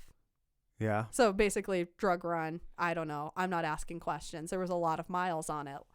And basically, he destroyed the interior of it. Cigarette burns everywhere. Just the whole thing is dismantled. My tires are destroyed. He drove it like he stole it. He drove it like he stole it. Literally, now we know where the phrase came from. My beautiful, my baby, my 2015 Toyota Good Prius for him. C. Just imagine that. Grand old time he was having. I'm just imagining Thelma and Louise, him yeah. hitting a speed bump in Brookside and going airborne in my Prius with the Star Wars stickers. And also, here's what I want to know. Methed out, just I'm just loving life. Does this look like a dude who drives a Prius? And I also want to know, what street cred points do you get for stealing a yellow Prius? We called it the Pika Prius, like Pikachu from Pokemon. I'm like, I just imagine it being like, hey, I just stole this car. What do you think of it? And they'd be like, it's a fucking Prius. What are you doing? You said, bitch, it's a car. You ain't got one. I don't care what it looks like. Right. So basically, I have decided at this point, I thought I was never going to see my car again. It was a week and a half at this point, and I had kind of looked at some cars. I looked at the Hyundai Kona. I wanted something with all-wheel drive. I wanted something a little bit bigger, and I just mentally checked out of my car. And after my car smells like meth, it's destroyed. I'm like, I'm cleaning this up to the best of my ability, and I'm trading it in. So you went there you took an Uber. Was it in the middle of the day? Middle of the day. So okay, so you went there. $10, yeah. Started it up and just took off? Yeah, and the worst part was I saw a guy drive by in a BMW, which I'm also assuming was stolen, with a Glock sitting on the seat, and I'm like, this is how it ends. I have watched enough crime shows, and I'm a blonde chick in a taking this car back from behind a meth house. What could go wrong here? I peeled out, and I drove it in the driveway. Cops came over, took fingerprints, but I've decided I'm trading this in, and I need to figure out how to get this traded in. So I kind of knew I wanted the Subaru Crosstrek, and so I call the girl and I'm like, hey, I want to come test drive a Crosstrek tomorrow. My boss said, hey, go ahead, work from home, take the afternoon off on Friday. Did you claimed it stolen, but then got it back. I got it back, cleared it. Basically, I also found out. Did you the get police- anything out of it, or just a big like? Just whatever. They didn't even report it as stolen. The VIN number was never marked off, which is important to this story. So I did the most white girl thing ever. I took my Young Living essential oils diffuser. I ran an extension cord out of my garage. I put it in the seat. I hotboxed my Prius with essential oils to get the smell of meth out. I'm not mad at that idea. It was brilliant. It actually made it smell halfway What flavor decent. did you use? I used tea tree and eucalyptus, like the cleanest Ooh, nice. scents I could think of at this point. And I drove it around the block, windows down, got it cleaned up. Did that work? It did. To the point that I was able to trade it in and get what I owed on it and bought a brand new car. Really? That's impressive. Yeah, basically Subaru did me a favor. They were just like, we'll just give you what you owe on it. And they're like, well, you've been through some shit. The VIN number's clean. They're just like, take the Prius away. Nice. Then I just put some money down, drove off with it. And it felt kind of sad. I'd been through so much in that Prius. And I'm like, but I cannot drive this car. No. And so basically I got this new Subaru Crosstrek. And so the worst part is kind of a good thing too, is I never expected not only would I buy a house and have to buy 2 new cars in the same year. Anthony's car, he had a electric vehicle totaled. And so then he went out and got a Mitsubishi Outlander EV, which is basically an SUV that's electric, which is kind of an oxymoron, but it works. Did anybody else get hurt in that accident? My father-in-law actually had like a scratch on his eye, but I was the one who took the beating. Really? How come? How so? Just 'cause that's Angle. where. Just the angle. And they basically told me if Anthony had not tried to turn out of it, he tried to like snake around it. If I would have been hit at a perfect 90, it would have killed me. Oh, They're like, gosh, you would it's- either like, you'd be lucky to be paralyzed. And Oh, this is the first yeah, thing the cop so comes in. lucky. I know. And I'm like sitting there, like Oh. hooked up to all of these things. And the cops are like, we'll try to find them. Bullshit, by the way. And sitting here and they're like, you're lucky to be alive. Your husband turning out. It changed the angle. You hit a light, even though you hit a light pole and everything. It Oh, changed wow. the angle at which you were hit. Ugh. And you were hit a little bit higher up and you weren't hit straight on. So it's like I had like fair injuries. God, that freaks me out because it can happen to anybody. It really- Nobody. There's no preventing There was no a preventing it. blindsiding T-bone like that. That just. We had the That green, just we had happens, everything. you and know? we were a mile, like 2 miles from home at this point because we'd have been north of the plaza. You're not doing anything wrong, and then some asshole gets you. It's just. Oh. Oh, we're jamming out to Casey Musgraves, driving home. It's about like 11:45 midnight. I'm tired. I'm like, I just want to go to sleep. I just want this day to be over. And boom. Ooh, I got a question for you. So Yeah. I don't know who Casey Musgraves is, but it's some kind of music, I'm assuming. When you hear that song now, have you heard that song since the accident? I bawl when I hear Rainbow by Casey Musgraves. Is that the song that was Also, playing? It was. Okay, so now what happens? You cry when you hear it now? Yeah. Can you listen to it? I can't finish it. Right. Because it's basically talking about like you've had all these bad things happen to you, but there's a rainbow hanging over your head. Wait a minute, that was the song that the was song, playing? Rainbow, and she was singing about like, take Boy. down your umbrella. All this bad Okay. stuff is over. You've had a rainbow hanging over your head. And we were singing along. And that's one of the last things I remember before the big darkness. I don't even know if the song was playing, but we were just singing along to like The Highway. It's a Sirius XM station, like new country But music. that was a song when you That get was a hit, song. and then you turn around and do this shit. Wow. Okay. Mm-hmm. So, what? Being that close, were you? You assume you're pretty close. You were pretty close to death. Yeah. You had to have at some point been like, holy shit! Like I've probably super scared.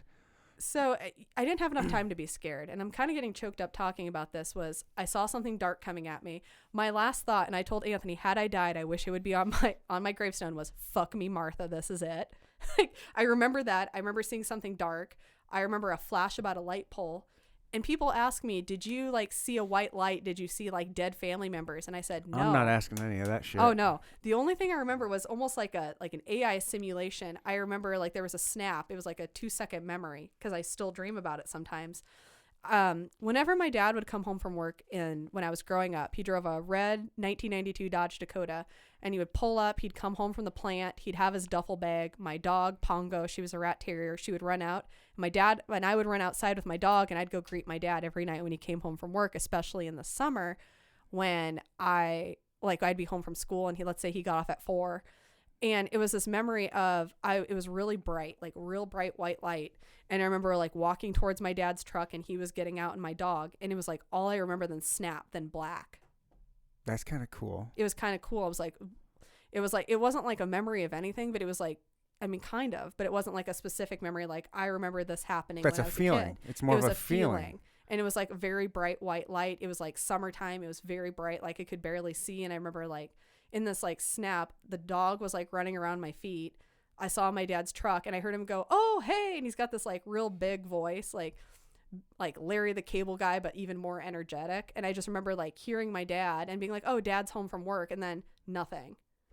And that was like, and I still sometimes when I'm stressed out, like the day of the race, I dream about all of the red and blue lights of the ambulance or car, whatever police came, and then the truck and the dog, and bam, I'd wake up in like a complete terror.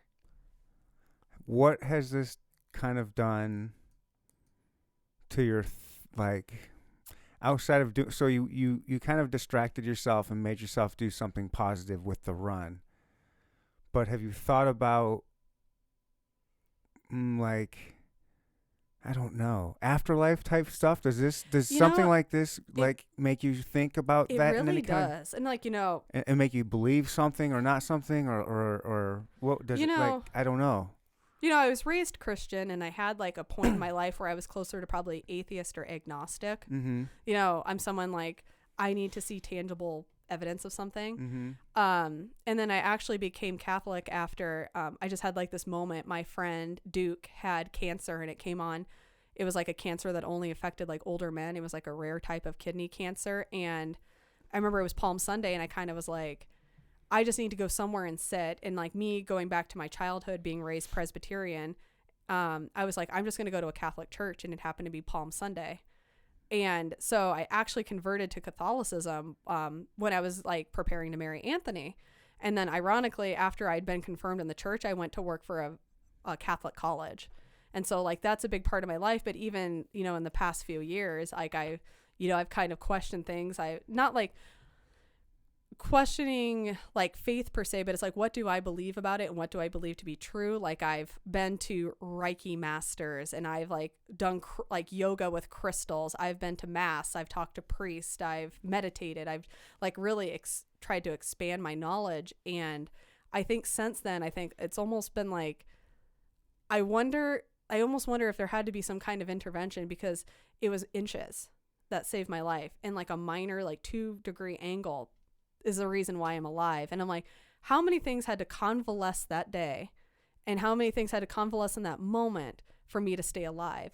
And it made me wonder, I'm like, am I supposed to do something with this? Like, am I supposed to grow, and am I supposed to be a better person? Like, is fate or God or someone putting this in my way? So I'm forced to grow, and I'm forced to move past certain things. Yeah, sorry. Deep. I know you're like, deep. Yeah, I'm just, yeah. Yeah. I even thought about that the day of the race, to be honest. Yeah. Yeah. So you think there's an afterlife? Like, you think there's all of that now? Like, I think it really solidified that for me. Like, there has to be something bigger than us, and you have something bigger to do. Yeah, I have something bigger. You to were do, saved. perhaps. Yeah. Like, you don't think it was just happen chance? You just happened to get hit that day.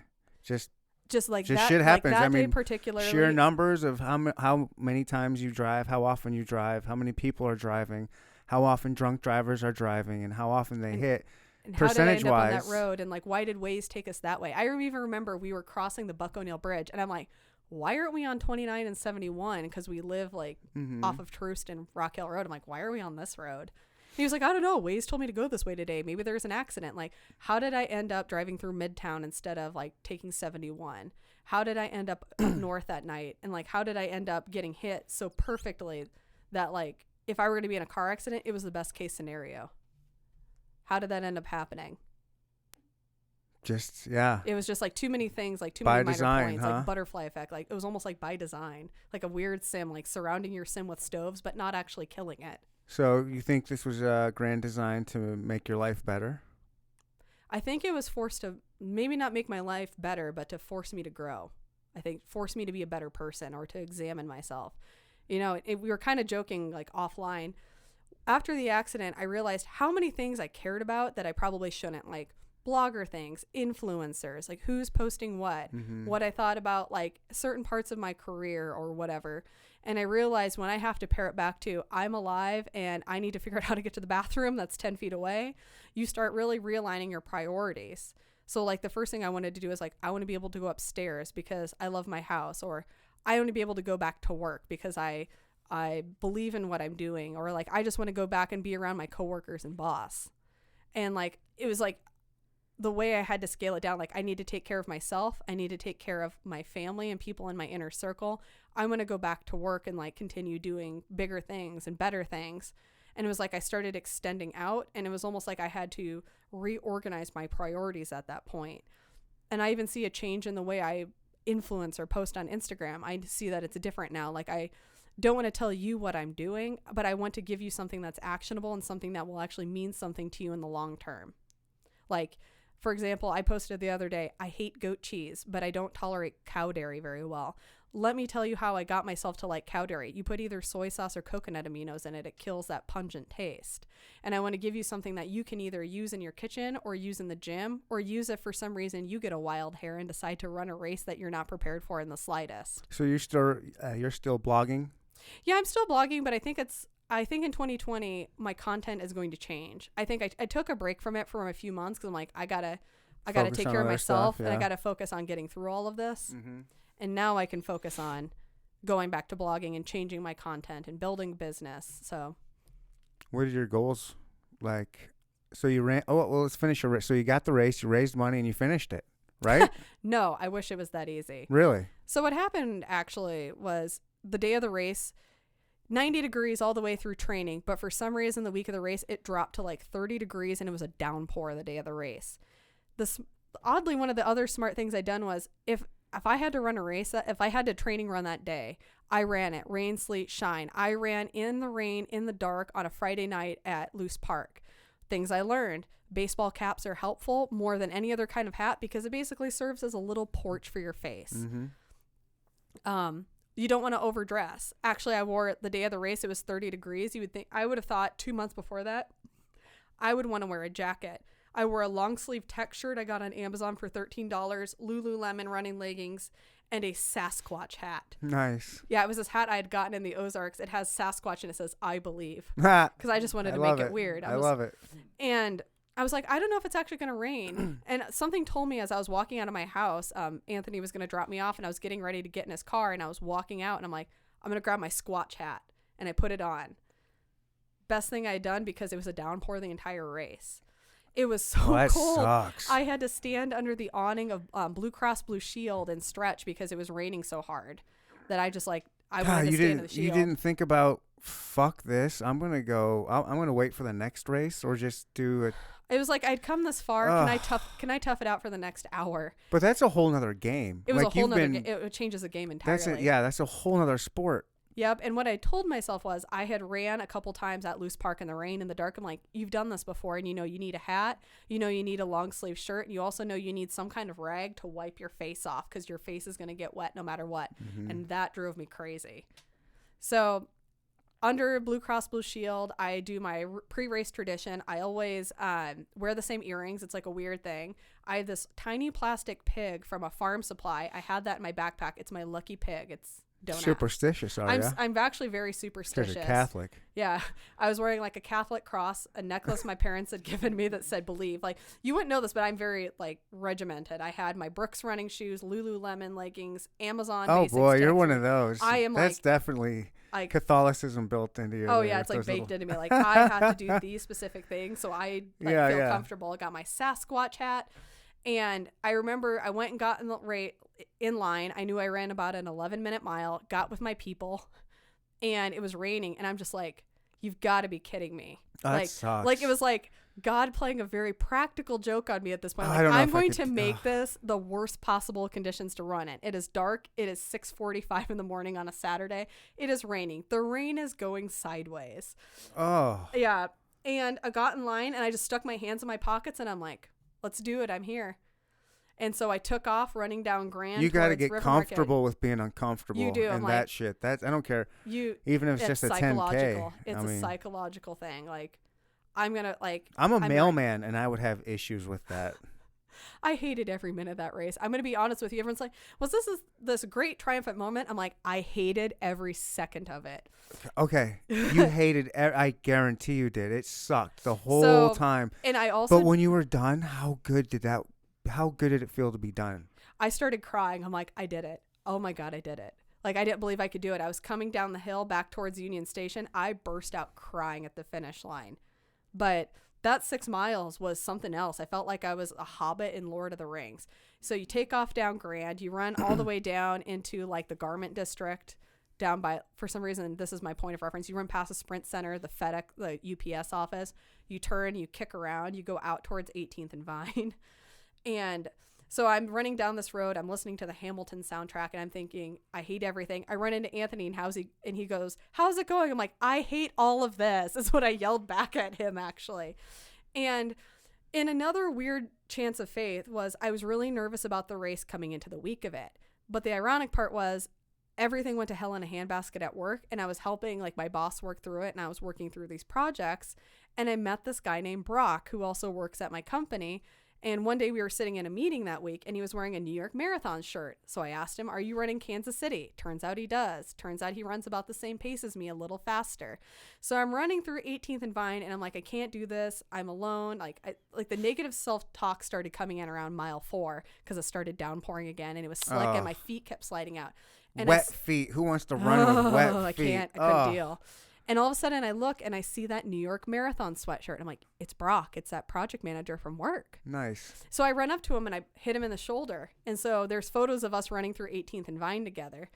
And it was what I needed to pull me through to mile 5. He was running the full marathon. So I turned off like Paseo and 29th Street, and it's this big hill, the hill that I'd prepared for. Ooh, look at I you. knew it was gonna be Nice. bad. Heck yeah. I didn't realize that the hill going up to that hill was actually worse. Oh, really? It's that hill. It goes past all those townhomes on Paseo. It's steep and it's long. Yep. And we ran together. We talked. We joked around like, hey, we could be at work. It could be worse. Like we were just like making jokes about work and talking. But he told me something critical. And I think he must have been also put in my like path like a Gandalf or like a Glenda the Good Witch to help me. And he goes, downhills are going to be slick. That last mile and a half for you is going to be really slick and it's really hilly. You have to be careful. Slow down on the downhills. They're muddier than they think you are.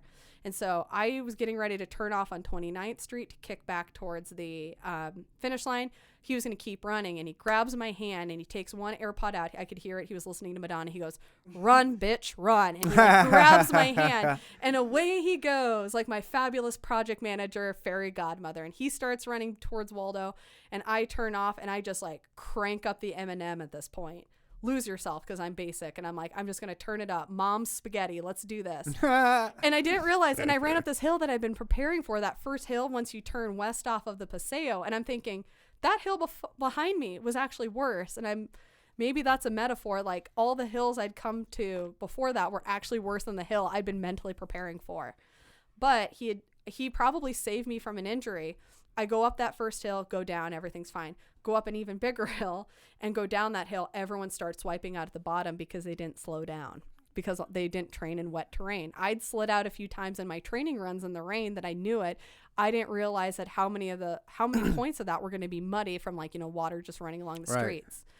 And there was this couple that fell out. And the one time I stopped during the race was I helped them both get up. I was like, I'm not going to let you do that. But there was this one girl. So backtracking, one of the things I do when I race, especially the last mile, I start finding people that annoy me. I don't like your yoga pants. You annoy me the way you pass people, and that motivates me to pass them. This one girl, she ran a little bit faster than me. She was consistently about a minute's pace ahead of me. She jumped over them and just kind of like laughed at them for falling. I was like, oh, wow. Bad sportsmanship, and that just set me off. Was she the hot, last mile. though? No. I'll just keep it 100. Like, no. Like, not at all. And so I just start running, and I could see her stupid pigtails, and I'm like running after her. And finally, so you could trip her? No, I just wanted to pass her. I wanted to shoulder check her for like that bad sportsmanship. And I'm like, wait, you'd be doing the same thing. And I finally caught her. So you run down 29th Street, you get all the way down to the World War I Museum, and you turn right and you go back towards Union Station, and that's the end. And so I finally passed her right before that corner. So I could see on my watch, this is my moment. I don't even care. I was going from like 11:30, 11, 10, 10:30, and I was clipping back up to that race pace. And my body was almost like a car that's going too fast and overheating. I'm like hurting. I could feel my injuries flaring up. I'm like, nope, I'm going to pass this chick. And I start running. And even I saw Anthony text me, slow down, because he could see in the app my pace was dropping really quickly. Oh, oh, wow. Yeah, He can see that stuff. So he saw me drop from like an 11:30 all the way to a 9 and then an 8:40 the last quarter. That's what you're supposed to do. Yeah, like, come on, you got to end strong. Yeah. And so one of the things Nate, who was someone who's a friend of mine, a mentor when I worked at that agency, told me was, I need a mentor. You need a Nate in your life. You really do. And he would always tell me, like, you never can picture the worst case scenario. You have to picture the end, the best case scenario. So when I hated racing, I pictured being able to see Union Station and the finish line, that last quarter mile turn. And when I turned that corner, wait, that's the best case scenario? Yep. See that finish line. You can see Union Station. You can see the food. And like, I'm thinking a couple dime pieces in a bikini with a couple beers in each hand. Just like, waiting. That's best case scenario. I'm like, yeah, I'm coming, ladies. I'm coming. I'm going to be there. I hope they're IPAs. Oh my God. And I'm like, I'm running. I can see that finish line. I can see the bananas because my legs are cramping. I'm like, oh, good. And I just like booked it. 8:44, I think is what I topped out at. And I start running. But the problem was the closer I got to the finish line, I started wanting to cry. Oh, yeah. And I start getting emotional because I'd pictured that, like my friend Nate said, I have to picture the best case scenario. Finish line, Union Station. You can do it. You can see it. They're going to hand you your medal. And I'm even getting kind of choked up talking about it now. And I could see the medals. I could see Union Station, the big tent that said finished, and you go underneath of it. Yeah, wow. I start almost crying and running. I almost gave myself an asthma attack. I don't even know if I have asthma, but I was like, and I get done running and I'm like doing this weird like hairball thing again. That's how we began and it's how we ended. And Beautiful. I'm like trying to grab my medal. I'm like, and I grab it. And that's when like I actually like started to cry at that point. Cause I'm like, oh my God, you crazy bitch. You did it. You did it. And then I saw Anthony coming towards me. He took all these photos of me. He brought me a banana because I'm limping. I am limping hard because that last mile where I started getting faster and faster, probably closer to like 2 miles, I'd kind of hurt myself. I'd push myself beyond my limit. One, it was the longest distance I'd ran. Two, it was the fastest pace I'd run in months. And I probably kind of hurt myself. So I'm like limping along. My hat is no longer like absorbing water. Yeah. It's just like dripping. And I'm just like soaked to the skin. I'm limping. I just like banana. But I don't even think like what I had done had fully hit me. I didn't, because I had went to a macaroni and cheese festival that day because my work wife was like, you know what we should do after you run 6 miles at 7 o'clock in the morning? We're going to go to all you can eat macaroni and cheese festival. Interesting. Yeah. Best thing I did. It actually carb up like in reverse. And I don't even think it hit me for a day, to be honest. What was that next day like when it hit you? I felt like a truck had hit me. I could barely walk again. Back to the beginning. Physical pain or Physical the pain. mental like excitement and just jubilation of like, holy cow, an accomplishment? It was more, I didn't actually feel that jubilant. Like, I think I was more focused on the fact I'm like, I can't walk again. Here we are. We're back to square one. But I think it hit me when I got this thing on Amazon that lets me put up all my race bibs, but underneath of it, you can hang your medals. Mm-hmm. And it's hanging in my dining room now. And it was this weird moment of like, you did it, you can hang your medal. And I just kept looking at that medal. Like, I couldn't believe like I had that hardware. I'd done it. I didn't walk. I didn't really stop other than to help someone. It was very odd to me. Like, it was surreal at this point.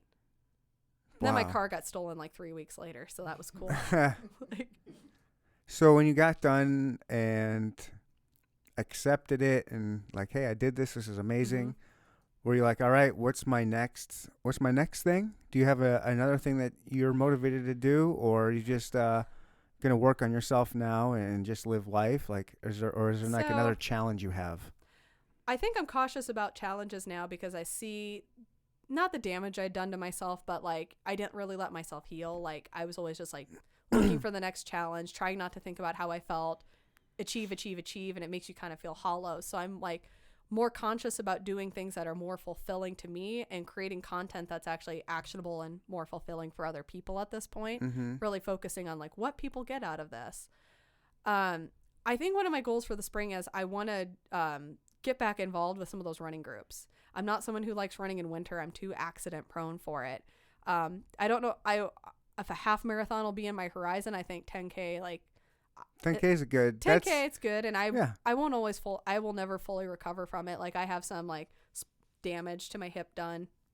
I have like I'm still dealing with the effects of the brain injury, and I mean, I'm fine with topping out at a 10K. I might try to run 1 or 2 a year. Join a running club. Okay. I still run like 4 like or 5 that. miles pretty consistently. I go to Loose Park every Sunday and I run, except for today. So I think some of the Good day not to run. yeah, no joke. Gross. So things I'm working on is building a beauty counter business, helping people find safer beauty, working on photography, but like not being this hustler anymore. Like maybe I am in the sense that like I'm trying to build businesses, but not as much of a social media hustler, and not someone who's always looking for like the next hit of dopamine I get from an achievement or something. Wow, look at you. That's cool. That's like a big change, right? Right. It's less about achievement and more about creating depth and creating like meaningfulness, like being more invested. How many social media influencer type people that gain somewhat of a following and popularity end up having a near-death experience or a life-changing event? How many of those people end up doing that same thing? We're like, what am I doing? Why am I spending so much energy and stuff on Instagram? That's The interesting part about it is when I stopped influencing to influence and like fitting into that mold of being a wellness influencer, I actually lost a ton of followers, and it hurt for a second, and then I was like, this is who I have to be as a person in real life, and if you don't want to stay, that there's a button up there for that. Go. That's fine. And I lost people that were like influential bloggers unfollowed me, and that's fine. And I kind of learned I'm going to go ahead and make my own way and not try to fit into a mold. But to answer your question of how many influencers have done that, I love following weight loss bloggers like Weight Loss Hero. She's lost like 135 pounds, like got out of a bad relationship, quit smoking, and she's achieved so much despite what has happened to her. Or Kelly Roberts, her brother died, and so she decided to take out marathon running. And I'm interested in people who use influencing not as a way to get themselves forward or their businesses forward, but more as a way to create depth for themselves and other people. And I find myself inspired by that. Like two influencers that really, they're influencers, but they're more influencers because of what they do. I would say Jason Kander and Jonathan Van Ness from Queer Eye are two of my big inspirations now. Like they stepped back from achievement, or they use their platform, so to speak, to help other people, whether it's with PTSD, or Jonathan Van Ness coming out with his HIV positive status and talking about it and saying, if you knew all of the pieces of me, would you still love me? And helping people find that authenticity and find a way forward through bad things. And so I find myself inspired by those type of influencers more, not about the people who are like, buy the things I sell on Instagram. It doesn't do much. It does nothing for me, to be honest, at this point. I can't handle it. I don't follow any of those. I mean, obviously they're not my demographic. They're not aiming for me, but those what I find a lot with these at least Instagram influencer type chicks is they're all married to some rich husband that's paying for them to do nothing, whatever they want to do. Like they don't have a job. They just have time on their hands. So they're like dressing up with fancy stuff and getting people to take their pictures, and just pretty much. I mean, that's all it is. I mean, that's all on Instagram. Not all it is, but you see a lot. That's a large number. There's a very much format to a lot of influencing, and I've even seen this locally. Is that they're upper middle class white girls. They have the access to photographers. They have the ability to go out and buy the newest thing from a boutique that's way overpriced, and they can go ahead and fit that mold, because influencing is like, there's an inherent amount of privilege with that. It's gross. It's so gross. I can't handle it. And I never really fit in with that crowd, and I it kind of sucked to feel like I was always an outsider in like, the social media or influencing world. And then I came to terms with it, and I'm okay with it. My demographic isn't going to be someone who wants to buy these earrings or this detox tea that you're shilling on Instagram with an affiliate link. My demographic is people who want to incrementally get better, no matter what that means for them or where they started. I don't care if you shop at Whole Foods or you buy these expensive meals or whatever, but like if you're shopping at Walmart and you pick up vegetables because you want to do better, or you pick up a cheap pair of headphones at Dollar Tree or something, and you decide you want to start running, you're my people. Hell yeah. You're trying to take what you have, no matter how good or bad it is, and you're trying to make something better out of it. That is my audience. It's not the typical influencer crowd, and I'm kind of okay with that. I'd be good with that. Oh yeah. Why not? Yeah. I'm not into them people, but they're not into me either. Yeah, they're not into me either. Keep it. Yeah.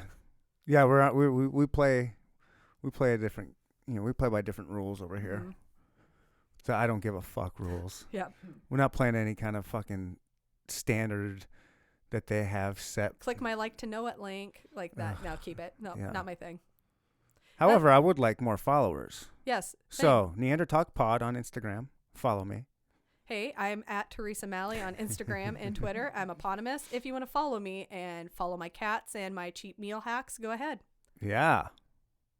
Cheap meal hacks. Yes. I'm all about that.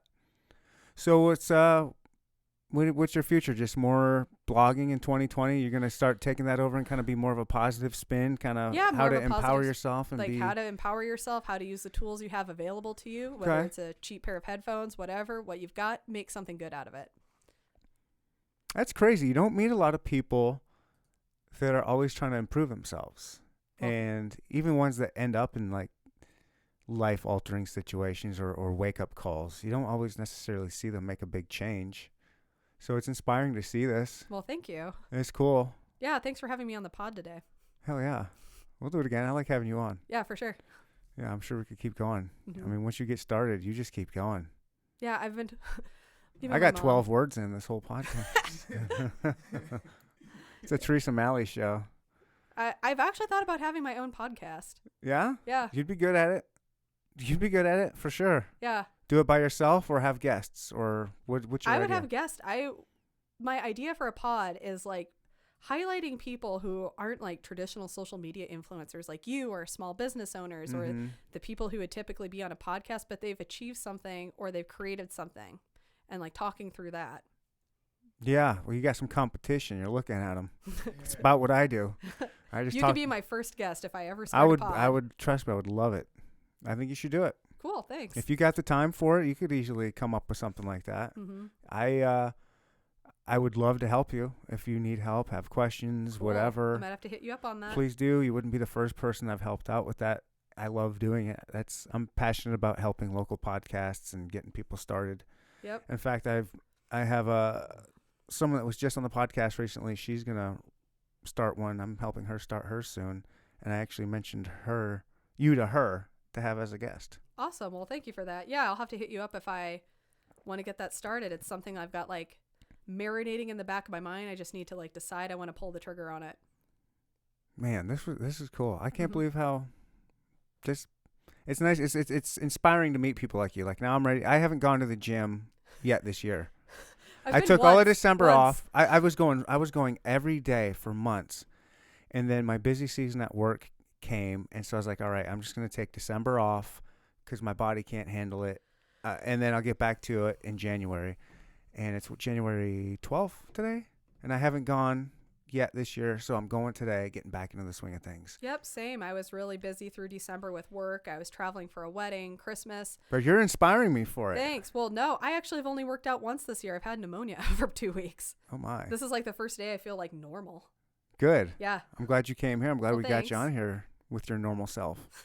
Well, thank you. I think you should do. Are you going to do that every year? You should do that every year. That marathon, the 10K, the KC 10K for that pet project. Are you going to do that like every year? That's my hope. Like, hopefully I'll start a family soon. So I'd have to probably take like a year off of running at that point. But I think every year that I'm able to run it, I want to run that 10K and see if I get better every time. You will. I hope so. Well, you got anything you want to say here? Last well, words here. This no, was just- awesome. You're really inspiring. I hope people took some inspiration. I hope people will follow you, your blog and your Instagram. Again, tell people how they Mhm. can find you and follow you and get this inspiration from you on a weekly basis. Well, thank you. Mm-hmm. Where can people let them know? Oh, if you want to follow me, as I mentioned, you can go to teresamaly.com, and I'm also on Instagram under first name, last name, Teresa Maly. You will know it when you see it because there's a lot of cat photos. Boom, everybody. Thank you so much. Thank you. Yeah, thanks. This was awesome. That's it. Bye. Bye. Bye. Bye. Bye. Bye. Bye.